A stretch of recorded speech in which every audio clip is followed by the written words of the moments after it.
और देखो, ये टॉपिक है आज का, बहुउद्देशीय नदी घाटी परियोजनाएं। ये अनेक उद्देश्यों से बनाई गई जो परियोजनाएं होती हैं, उन्हीं के विषय में हम लोग आज डिस्कस करने वाले हैं। तो इसमें हम लोग देखेंगे दामोदर नदी घाटी, ऐसे भांखड़ा, हीराकुंड, नर्मदा, रिहंद, गंडक, कोसी, जो जो नदियां हैं उन पे जो बनी बनी परियोजनाएं हैं, डैम बनाकर वहां से बनाया गया है परियोजनाएं, तो उन परियोजनाओं को हम लोग देखेंगे और उनसे कौन कौन से राज्य लाभान्वित होते हैं इसको हम लोग डिस्कस करेंगे। ठीक है ना? तो चलिए चलते हैं, बहुउद्देशीय नदी घाटी परियोजना को देखते हैं हम लोग। चलिए, सबसे पहले नदी घाटी परियोजना होती क्या है? नदी घाटी परियोजना क्या होती है, इसको आप लोग सबसे पहले जान लीजिए कि ये क्या होती है।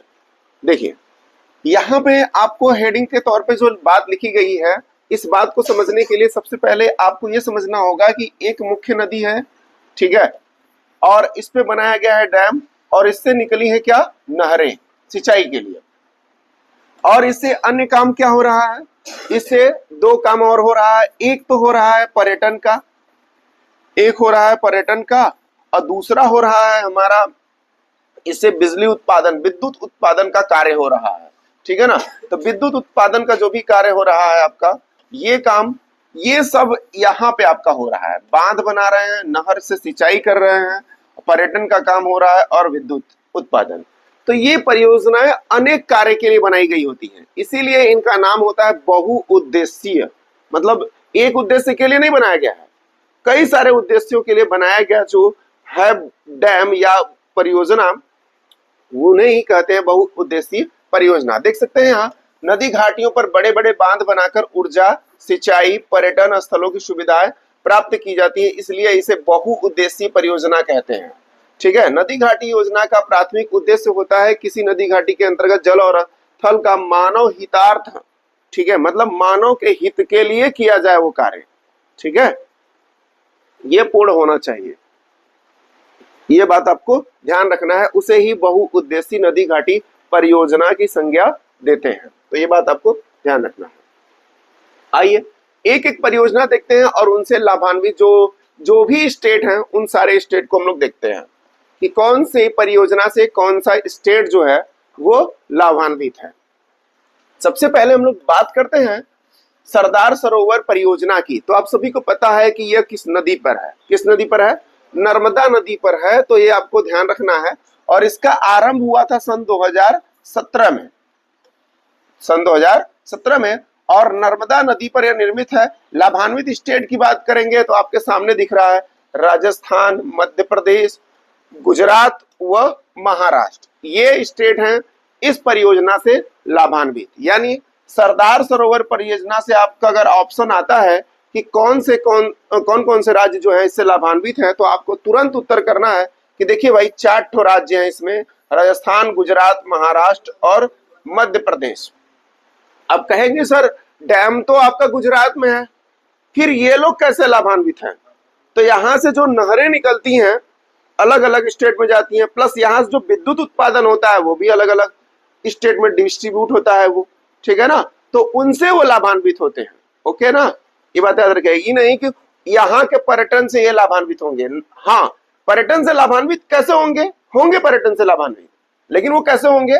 जैसे यहाँ का कोई पर्यटक है आएगा तो ऐसे ही ना आएगा, होगा कि नहीं? आ रहा है, मेन पर्पज सरदार सरोवर है, लेकिन जहां से निकला है रास्ते में जो भी वो खर्च वहन करेगा, जहां भी करेगा, तो उस स्टेट या उस जगह का वो इकोनॉमिक ग्रोथ कराने में सहायक होगा कि नहीं होगा? ठीक है? तो इस तरह से आपको समझना है, यानी हर तरह से लाभान्वित हर एक स्टेट होता है, बस वो मौजूदा डैम की स्थिति वो चाहे कहीं भी हो, चाहे कहीं भी हो, डायरेक्टली इनडायरेक्टली लाभान्वित होते ही हैं। और तापी गुजरात जो है, एक यहाँ पे भी आपका परियोजना है, इसको भी याद रखिएगा बस। नेक्स्ट बात करते हैं हम लोग नेक्स्ट परियोजना की, भांखड़ा नांगल परियोजना। वेरी वेरी इंपॉर्टेंट, यह परियोजना सबसे ज्यादा इंपॉर्टेंट है। आप लोगों ने डैम पढ़ा है ना, तो डैम से परियोजनाएं हैं, डैम से क्या है? परियोजनाएं। तो अब आपको एक्स्ट्रा क्या पढ़ना है इसमें? कौन कौन से राज्य इससे लाभान्वित हैं, ठीक है ना, एक्स्ट्रा में यही रहने वाला है। आइए देखिए, सबसे पहले भांखड़ा नांगल परियोजना जो है हरियाणा, हिमाचल, पंजाब, ये आपके लाभान्वित स्टेट हैं, और इसके अलावा उत्तराखंड, पंजाब यही हो ही गया, ये सब हो ही गए, और जम्मू कश्मीर भी इससे लाभान्वित होता है। किस परियोजना से? भांखड़ा नांगल परियोजना से। तो आपको ये बात याद रखना है कि इस परियोजना से जो लाभान्वित स्टेट हैं वो पूरे के पूरे हैं, 2 केंद्र शासित प्रदेश, जम्मू कश्मीर एंड लद्दाख भी, ठीक है। अब कहेंगे उस किससे वो होते हैं, लाभान्वित होते हैं, तो वही अन्य साधन जो है, अन्य साधन। बिलासपुर हिमाचल प्रदेश गोविंद सागर जलाशय है, मतलब हिमाचल प्रदेश में ही इसका जो जलाशय है वो कहाँ है? हिमाचल में है। और भांखड़ा परियोजना भी उसी में है, भांखड़ा भी तो उसी में है। नांगल पंजाब में है आपका, नांगल कहाँ है? पंजाब में। तो ये बात आपको ध्यान रखना है। और इस पे जो बने डैम है नाथपा झकरी बांध, ये आपका सतलज नदी पे ही बना हुआ है, ठीक है। तो ये भी आपको थोड़ा सा याद रखना है। नेक्स्ट परियोजना की बात करेंगे तो हम लोग रिहंद परियोजना है। कौन सी परियोजना? रिहंद परियोजना।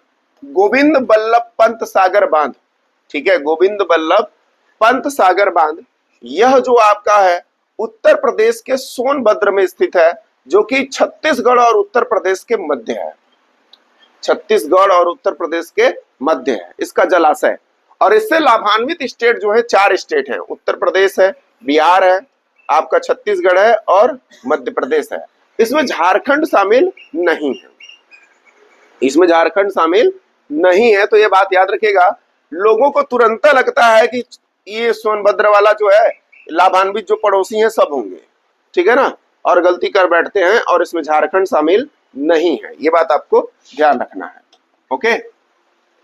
और जलाशय का नाम भी याद रखना है। और ये जलाशय 2 राज्यों में फैला हुआ है, आपको पता है कि एक छत्तीसगढ़ और दूसरा उत्तर प्रदेश के सोनभद्र में। आइए हम लोग नेक्स्ट देखते हैं फरक्का परियोजना। फरक्का परियोजना देखिए गंगा नदी पर बना हुआ है। किस नदी पर बना हुआ है? यहाँ पे बना हुआ है फरक्का बैराज, ठीक। और यहां से ही ये आगे 2 भागों में जल विभाजन हो जाता है, एक का नाम पद्मा, एक का नाम हुगली, एक का नाम पद्मा और दूसरे का नाम हुगली, ठीक है ना। इसमें देखिए बहुत सारी ऐसी मछलियां हैं जो मेघना से हुगली में अपना माइग्रेशन के लिए मछलियां आती हैं। माइग्रेशन मतलब समझते हैं? अंडों को देती हैं और उससे बच्चा प्रोडक्शन का काम होता है, ठीक है ना। अपने पीढ़ी को बढ़ाने के लिए ऐसा ये माइग्रेट करती हैं मेघना से हुगली, ओके। ये बात आपको ध्यान रखना है, ये इन्वायरमेंट का क्वेश्चन है और इंपॉर्टेंट क्वेश्चन है। इससे लाभान्वित स्टेट की बात करेंगे तो आपका पश्चिम बंगाल, झारखंड व बिहार, ठीक है ना, इससे लाभान्वित। इसीलिए जो है उस वाले सूची में इसको झारखंड को नहीं रखा गया था कि कहीं से लाभान्वित हो रहे हैं तो फिर आपको और जगह से लाभान्वित होने की कोई जरूरत नहीं है। हालांकि पर्यटन वाले तो लाभान्वित होता ही है, उससे तो कोई रोक ही नहीं सकता, उसे कोई नहीं रोक सकता। तो ये बात देखा, गंगा बिहार में कितनी चौड़ी है देख रहे हैं। इसीलिए पटना में जो है गंगा नदी पर सबसे बड़ा ब्रिज है और एक नदी पर बना सबसे बड़ा ब्रिज है, इसीलिए क्योंकि गंगा यहाँ बहुत चौड़ाई में बहती है, ठीक है ना, बहुत चौड़ाई में बहती है, जिसके कारण यहाँ पे आप महात्मा गांधी सेतु का नाम सुने होंगे, 5 किलोमीटर चौड़ा है वो, सॉरी लंबा है वो। नदी चौड़ी है, ब्रिज तो लंबा है। ब्रिज क्या है? लंबा है। तो ये बात आपको ध्यान रखना है। आइए नेक्स्ट परियोजना हम लोगों की है बगलिहार परियोजना। बगलिहार परियोजना आप सभी जानते हैं कि यही डैम था, बगलिहार डैम, जिसका पानी भारत ने रोक दिया था, ठीक है ना। किस युद्ध के लिए? किस युद्ध के लिए ऐसा कब हुआ था? तो पाकिस्तान के 22 अप्रैल को किए गए, तारीख याद रखा, 22 अप्रैल 2025 को हुए आतंकी हमले के उपलक्ष्य में बगलिहार नदी का जो है पानी, बगलिहार डैम को जो है ब्रेक कर दिया गया था। बगलिहार को, इसके साथ साथ सलाल को बंद कर दिया गया था, पानी पाकिस्तान में नहीं जा रहा था। अब इसका मतलब पूरी तरह से बंद हो गया था? नहीं, पूरी तरह से बंद कोई डैम नहीं होता है, ठीक है। कुछ कुछ पानी जाता है, तो वो पानी पाकिस्तान जाते जाते ही सूख जाएगा नदी में, ठीक है ना। आइए, तो ये चिनाब नदी पर है, और चिनाब नदी निकलती है बारालाशला दर्रा से, और ये बारालाशला दर्रा जो है वो कहाँ है, तो आप सभी को पता है, यह बारालाशला दर्रा जो है हिमाचल प्रदेश को लद्दाख से जोड़ता है, हिमाचल प्रदेश को लद्दाख से जोड़ता है, और यह हिमाचल प्रदेश में है। कहाँ है? हिमाचल प्रदेश में है, बारालाशला दर्रा, या के बारालारा दर्रा बोलते हैं इसे, के बारालारा दर्रा बोलते हैं इसे, ठीक है ना। तो ये भी बात याद रखिएगा, चाहे बारालाशला दिया हो चाहे के बारालारा दर्रा दिया हो, तो आप कंफ्यूज मत होइएगा, ये एक इंपॉर्टेंट क्वेश्चन है। नेक्स्ट बात करें नेक्स्ट परियोजना की, तो नेक्स्ट परियोजना है हम लोगों की इडुक्की परियोजना। इडुक्की परियोजना, यह परियोजना जो है, इस परियोजना से एक 2018 में घटना घटी थी कि केरल के बहुत सारे रीजन में बाढ़ आ गया था सन 2018 में, ठीक है, और ये परियोजना इसके लिए पूरी तरह से जिम्मेदार है, ठीक है ना। पानी बहुत बड़ी मात्रा में इकट्ठा हो गया था और उसे रिलीज करना पड़ा, जिसकी वजह से वहां पे बाढ़ आया था सन 2018 में। और इडुक्की परियोजना से याद रखना है कि यह किस नदी पर है? पेरियार नदी पर है। पेरियार नदी जो है यहां से शिवगिरी से निकलकर सुंदरमाला तमिलनाडु से निकल के आपके इधर गिरती है, ठीक है ना, इस पार नहीं गिरती है, इस पार गिरती है, ओके ना, यहां अरब सागर में गिरती है, ये बात आपको याद रखना है। अरब सागर में गिरने वाली नदियों में से एक नदी है, ये एक प्रमुख नदी है। इसके अलावा और नदी की बात करेंगे तो माही नदी हो जाएगी, साबरमती हो जाएगी, ताप्ती नर्मदा हो जाएगी, ठीक है, जुआरी नदी हो जाएगी, सरावती नदी हो जाएगी। तो ये सारी नदियां जो हैं अरब सागर में गिरने वाली नदियां हैं, जो महत्वपूर्ण नदियां हैं, और ये सारी न सारी नदियां एस्चुअरी बनाती हैं, नॉट की डेल्टा, ठीक है ना। जो नदियां मैदानी भाग से प्रवाहित होती हैं वही डेल्टा बनाती हैं, जो नदियां पर्वतीय पहाड़ी क्षेत्र से बहती हैं वो एस्चुअरी का निर्माण करती हैं, ठीक है, क्योंकि उनके साथ उतना गाद नहीं होता है, जबकि मैदानी भाग से बहने वाली नदियों में गाद होता है, जिसके कारण वह समुद्र के किनारे पर डेल्टा का निर्माण करती हैं, ठीक है ना। चलिए आगे बढ़ते हैं हम लोग, अगली परियोजना देखते हैं, चंबल घाटी परियोजना, ठीक है, चंबल घाटी परियोजना। यह परियोजना जो है आप सभी लोग जानते हैं कि चंबल घाटी परियोजना से आपको नाम से ही स्पष्ट है कि यह परियोजना किस नदी पर होगा। नदी का नाम क्या होगा? चंबल नदी ही होगा, ठीक है। और ये चंबल नदी किसकी सहायक नदी है? यमुना की सहायक है। किसकी सहायक है? यमुना की सहायक है, और यमुना आपको पता होगा गंगा की सहायक है, ठीक है ना। जमुना मत कहिएगा भाई, जमुना ब्रह्मपुत्रा का नाम है बांग्लादेश में, इसका नाम यमुना है, ठीक है ना, याद रखिएगा। यमुना नदी कहां से निकलती है? यमुनोत्री बंदर पुछ से, उत्तराखंड से, यमुनोत्री बंदर पुछ उत्तराखंड से यह नदी निकलती है। तो हम लोग बात करते हैं चंबल घाटी परियोजना से, तो इससे लाभान्वित जो स्टेट है राजस्थान है, उत्तर प्रदेश है और मध्य प्रदेश, ये इससे लाभान्वित स्टेट्स हैं, ठीक है। और इस पे बनाए गए डैम में राणा प्रताप सागर, गांधी सागर व जवाहर सागर, ये तीन प्रमुख डैम हैं, तीन प्रमुख डैम है, तीन परियोजनाएं हैं इसको, और सभी को मिला के एक क्या परियोजना है, उसे क्या बोलते हैं? चंबल घाटी परियोजना पूरा। अब देखिए, जवाहर सागर जो डैम है वो कोटा में है आपका, ठीक है, और राणा प्रताप सागर जो चित्तौड़ में है, चित्तौड़ के राणा प्रताप थे ही, ठीक है ना, चित्तौड़ के ही थे। और गांधी सागर बांध जो है मंदसौर में है, अब मंदसौर मध्य प्रदेश में है। मंदसौर कहाँ है? मध्य प्रदेश में है, देख सकते हैं यहां लोकेटेड है मंदसौर, ठीक है ना, मंदसौर, क्लियर है। और एक कोटा बैराज है जो कि कोटा में ही है, कोटा में यानी दो हो गए आपके, एक जवाहर सागर बांध और आपका एक कोटा बैराज। ये दो परियोजनाएं जो है आपके कहां हो गई? ये सब राजस्थान में हो जाती है। कहां हो जाती है? राजस्थान में, और चित्तौड़गढ़ में एक। ये तीन परियोजना हो गई, यानी आपको तीन डैम देखने को मिला, राणा प्रताप सागर, गांधी सागर, और सॉरी गांधी नहीं, जवाहर सागर हुआ, कोटा बैराज, क्योंकि गांधी वाला तो आपका कहां है? एमपी में है। और एक बात और बता दूं कि यही नर्मदा नदी बहती है, इंदिरा गांधी, इंदिरा गांधी जो डैम है वो यहीं पे है, यानी दोनों गांधी जी मध्य प्रदेश में है, चाहे वो इंदिरा गांधी हो चाहे महात्मा गांधी हो, मध्य प्रदेश में है। वो चंबल नदी पर और ये नर्मदा नदी पर, इंदिरा गांधी, ओके, ये बात ध्यान रखना है। दोनों गांधी मध्य प्रदेश में है, राजस्थान में जवाहरलाल है, ठीक है ना, राजस्थान में कौन है, जवाहरलाल। ये बात आपको याद रखना है। राणा प्रताप तो आपको याद ही रहेगा कि वो राजस्थान के ही थे, और कोटा बैराज आएगा तो उसमें कोई डाउट ही नहीं है, ठीक है ना। आइए हीराकुंड परियोजना देखते हैं। हीराकुंड परियोजना आप सभी जानते हैं, हीराकुंड जो डैम है वो किस नदी बना हुआ है, महानदी बना हुआ है, और भारत का सबसे लंबा डैम है, 25.8 किलोमीटर लंबा है। मेन डैम 4.8 किलोमीटर लंबा है, ठीक। मेन डैम की चौड़ाई जो है कितनी है, 4.8 किलोमीटर लंबा है, ठीक। और भारत का ये सबसे लंबा है, यह परियोजना भारत की सबसे लंबी परियोजना है। और जिस नदी बनाया गया उस नदी का नाम है महानदी, और जहां से निकलती है उसको कहते हैं दंडकारण्य पहाड़ी।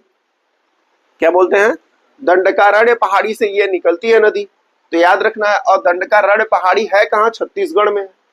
कहाँ है, छत्तीसगढ़ में है। तो ये बात भी आपको याद रखना है कि जो महानदी निकलती है वो दंडकारण्य पहाड़ी से निकलती है, दंडकारण्य पहाड़ी से निकलती है, बट ये कहाँ है, तो छत्तीसगढ़ में है। आपको ये बात जरूर से याद रखनी है, ठीक है ना। ओके, चलिए आगे बढ़ते हम लोग। और इससे लाभान्वित सिर्फ उड़ीसा, ठीक है। आगे बात करते हैं हम लोग नागार्जुन सागर परियोजना की।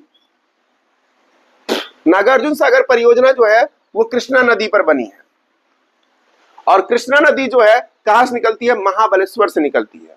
और ये महाबलेश्वर जो है महाराष्ट्र में पड़ता है। कहां पड़ता है, महाराष्ट्र में पड़ता है, महाबलेश्वर, ठीक है ना, ध्यान दीजिएगा। महाबलेश्वर हो गया आपका महाराष्ट्र में, यानी इससे लाभान्वित भी महाराष्ट्र होगा, तेलंगाना होगा, आंध्र प्रदेश होगा, कर्नाटक। ये 4 स्टेट जो हैं इससे लाभान्वित है। किस परियोजना से, नागार्जुन सागर परियोजना से। और ये नागार्जुन सागर परियोजना जो है तेलंगाना और आंध्र प्रदेश के बॉर्डर पे ही है। कहां है, तेलंगाना और आंध्र प्रदेश के बॉर्डर पे ये परियोजना है, ठीक। नागार्जुन सागर परियोजना जो है तेलंगाना के नालगोंडा में है। कहां है, तेलंगाना के नालगोंडा में, ठीक। यानी स्पेशली अगर बात किया जाए ये किस राज्य में पड़ता है, तो बात है कि वो आपका तेलंगाना में पड़ता है। कहां पड़ता है, तेलंगाना, लेकिन ये बॉर्डर पे ही आता है। ओके, ये बात आपको ध्यान रखना है, दोनों राज्यों के मध्य। अगली परियोजना है जायकवाड़ी परियोजना। जायकवाड़ी परियोजना जो है ये गोदावरी नदी के अंतर्गत आती है, और इसमें कुछ छोटी छोटी परियोजनाओं को इसी में शामिल किया गया है, ठीक है ना। अब कहेंगे वो उससे भिन्न है, तब भी तो आप याद रखेंगे कि इन भिन्न है जो अलग अलग, तो उनका भिन्न नाम भी है। जैसे कि गिरना नदी पर गिरना परियोजना, जैसे कि जायकवाड़ी परियोजना औरंगाबाद में। और जायकवाड़ी जो परियोजना है वो किस नदी पर है आपको पता है, वो गोदावरी नदी पर है। जायकवाड़ी डैम बताया था मैंने ना, तो जायकवाड़ी डैम किस पे है, गोदावरी नदी पे। तो जायकवाड़ी परियोजना भी निश्चित तौर पे कहां होगा, वो गोदावरी नदी पे ही होगा। और यह परियोजना महाराष्ट्र के औरंगाबाद में है।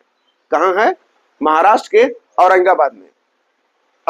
गोदावरी नदी जहां से निकलती है उसे कहते हैं त्रयंबकेश्वर नासिक, त्रयंबकेश्वर पहाड़ी, नासिक से यह नदी निकलती है, नासिक महाराष्ट्र, ठीक है ना। और जहां से ये नदी निकलती है सिर्फ आपको ऐसा लगेगा एक समरसेबल का पानी बस उसमें से निकल रहा है, जहां से ये नदी का उद्गम होता है रियल में। यानी त्रयंबकेश्वर पहाड़ी पे जहां से ये नदी निकलती है जैसे लगेगा कि आपको एक समरसेबल का पानी गिर रहा है। जैसे मैंने आपको ब्यास का वीडियो दिखाया था ना, ब्यास का जब मैं वहां गया था तो आपको वीडियो दिखाया था, शूट करके आपको भेजा गया था, यूट्यूब पे है भी, तो उसको आप देखेंगे तो उसमें सिर्फ जैसे लगेगा एक समरसेबल का पानी निकल रहा है। तो वो देखिए पूरे वर्ष कंटिन्यूअस निकलता रहता है, पूरे वर्ष वो कंटिन्यूअस आता है, जिसके कारण नदी का उद्गम स्थल उसी को माना जाता है। ओके, और बाकी तो वर्षा ऋतु में बाकी सहायक नदियां वैसे आके मिलती है तो नदी इतना विकराल रूप लेती है, ठीक है। अगर जनरली कहा जाए तो उसका उद्गम जो है एक समरसेबल पानी जितना है, लोग वहां से पानी भर भर ले जाते हैं, क्योंकि आप सभी को पता है कि गोदावरी नदी का महत्व महाराष्ट्र में बहुत ज्यादा है, ठीक है ना। गोदावरी नदी का महत्व महाराष्ट्र में बहुत ज्यादा है। जैसे आप लोग बताएंगे भारतवर्ष में कुल महाकुंभ कहां कहां लगते हैं, 4 जगह। कहां कहां लगते हैं, नासिक जो लगता है वो किस नदी पर लगता है? गोदावरी नदी पर लगता है ना। इसलिए जिस तरह से हम उत्तर भारतीय लोगों के लिए गंगा नदी का महत्व है, ठीक उसी तरह से आपके ये पश्चिम भारत के एक राज्य महाराष्ट्र के लिए गोदावरी नदी उसी तरह से इंपॉर्टेंट है। ठीक है ना। देखिए 4 जगह महाकुंभ लगते हैं, तो उज्जैन में लगता है आपका क्षिप्रा नदी के तट पर, ठीक है। नासिक नदी पर लगता है, नासिक में लगता है गोदावरी नदी पर, और हरिद्वार में लगता है गंगा नदी के तट पर, और आपके प्रयागराज में लगता है संगम के तट पर। किसके तट पर? संगम। यहाँ गंगा और यमुना का संगम है, वहीं पर लगता है, ठीक। और लोग नहाना भी चाहते हैं संगम पे। जब महाकुंभ स्नान लगता है तो लोगों का बस एक ही विचारधारा होता है कि हम संगम पे ही नहाएंगे, ठीक है ना। और इस वजह से जो है इस बार भगदड़ मची और कितने सारे लोग मारे गए। अब इसमें सरकार की रिपोर्ट के अनुसार तो 120-30 लोग ही मरे हैं, लेकिन रियल में यहाँ 900 प्लस लोगों की मौत हुई है भगदड़ में। 900 प्लस लोगों की मौत हुई है इस बार महाकुंभ में, ठीक है ना। इतनी मौतें हुई हैं। चलिए आगे हम लोग बात करते हैं नेक्स्ट परियोजना की। तो नेक्स्ट परियोजना हम लोगों की है वो है टिहरी परियोजना। टिहरी परियोजना जो है वो टिहरी डैम पर बनी हुई है। किस डैम पर? टिहरी डैम पर। और टिहरी डैम जो है भागीरथी और भिलांगना नदी पर बना हुआ है। मतलब भागीरथी भिलांगना का जहां संगम होता है वहीं पर बना है आपका टिहरी डैम। देखिए ये भिलांगना नदी है, ये भागीरथी है, यहां पर टिहरी परियोजना बनी हुई है। और जहां से मिल जाती है फिर उसी के बाद इसका नाम, इस नदी का क्या पड़ता है? गंगा। इससे पहले इसका नाम भागीरथी होता है, ठीक है ना। और गंगा मूल नदी भागीरथी को ही कहते हैं। किसको कहते हैं? भागीरथी को ही कहते हैं। क्योंकि अगर पुराणों के अनुसार जाएं तो महर्षि भगीरथ जो थे आपके, उनके द्वारा गंगा को पृथ्वी पर लाया गया, उनके द्वारा तपस्या करके, ठीक है, उनके द्वारा लाया गया। और धरती पर थामने के लिए कौन थे? भगवान भोलेनाथ। पुराणों के अनुसार अगर हम देखें तो ये बात सामने आती है। आगे बात करें हम लोग नेक्स्ट परियोजना की, तो लाभान्वित देख सकते हैं सिर्फ एक राज्य है, लाभान्वित सिर्फ एक राज्य। अगली परियोजना है कोसी नदी घाटी परियोजना। कोसी नदी घाटी परियोजना। अब देखिए कोसी नदी घाटी परियोजना से लाभान्वित जो स्टेट है वो आपका बिहार है। वो कौन है? बिहार है इस परियोजना से लाभान्वित स्टेट। और बात करें कोसी नदी की, तो कोसी नदी परियोजना जो है यह सुपौल डिस्ट्रिक्ट में है। कहां है? सुपौल डिस्ट्रिक्ट में है। तो यह भी बात आपको याद रखना है। और एक बात और याद रखना है कि यह कोसी नदी कहां से निकलती है? नेपाल के गोसाई थान से निकलती है। नेपाल के गोसाई थान से निकलती है। यह बात आपको याद रखना है कोसी नदी घाटी पर। और कोसी को बिहार का शोक भी कहते हैं। कोसी को बिहार का शोक कहते हैं। शोक इसलिए कहते हैं कि ये अपने साथ इतना अवसाद लेके बहती है, ठीक है, कि नदी में गहराई ही नहीं बचती है, ठीक है। नदी की गहराई इसके अवसादों से पट जाता है और जिससे पानी क्या होता है? ओवरफ्लो। और बिहार में बहुत बड़ी मात्रा में इस नदी से बाढ़ आता है, ठीक है ना। आइए अगली परियोजना हम लोगों की है दामोदर नदी घाटी परियोजना। दामोदर नदी घाटी परियोजना यह सबसे पुरानी नदी घाटी परियोजना है। और नदी का नाम आप जैसा नाम उसका सुन रहे हैं परियोजना का, सेम टू सेम नदी का नाम हो जाएगा। नाम क्या है? दामोदर नदी।